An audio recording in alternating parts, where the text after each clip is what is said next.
One of the biggest stories of this year's Tour de France so far isn't the racing, it's not the crashes or even the tech.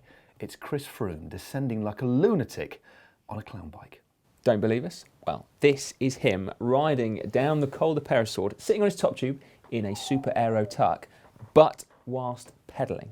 It's pretty much the most dangerous thing you can do on a bike, and it happens to be about 50 miles an hour. That's pretty quick. Well, he's not the first rider to do it because Matej Mohoric of Alpe did it to very good effect in the Under-23 World Road Championships, which he won in 2013. But since then, not too many riders have bothered. No, so why did Froome do it? I mean, presumably it's faster, but how much faster? Well, Dan went off to pedal like a lunatic on a clown bike to find out.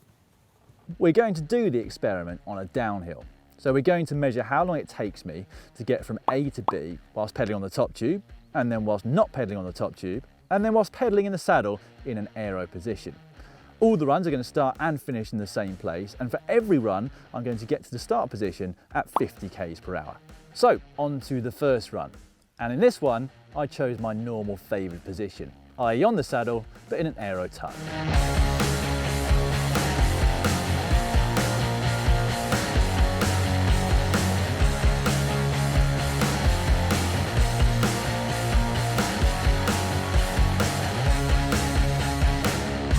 Now on to run number 2.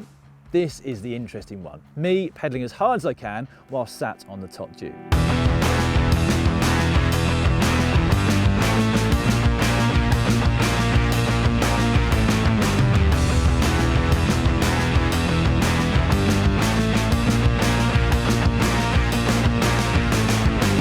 And now for the final run. Sat on the top tube, but not pedalling. How much difference does it actually make to get some power through the pedals?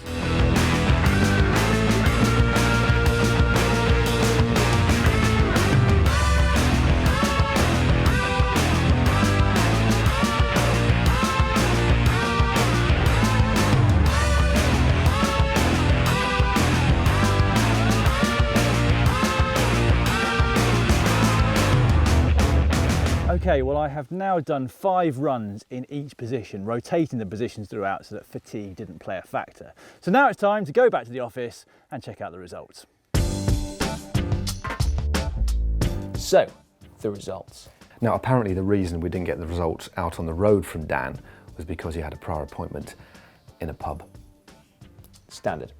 Anyway, here they are. So, the results for a standard aero tuck whilst pedalling. The average descending time was 1 minute and 10 seconds. In the top tube but non-pedaling position, the average descending time was 1 minute and 16 seconds. And then the full Froome was 1 minute and 11 seconds. So actually a second slower than the standard aero tuck.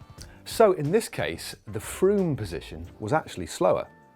But Dan says the stats don't actually tell the full story because he was only able to pedal whilst on the top tube at 300 watts. But only in short bursts.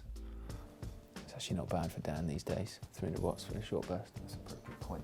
But also, Dan couldn't get particularly comfortable in that position. So, begs the question, is it trainable? Yeah. Well, we do hear that Froome may actually have been doing secret training in this position. That's what we've heard from Dave B, yeah. Yeah.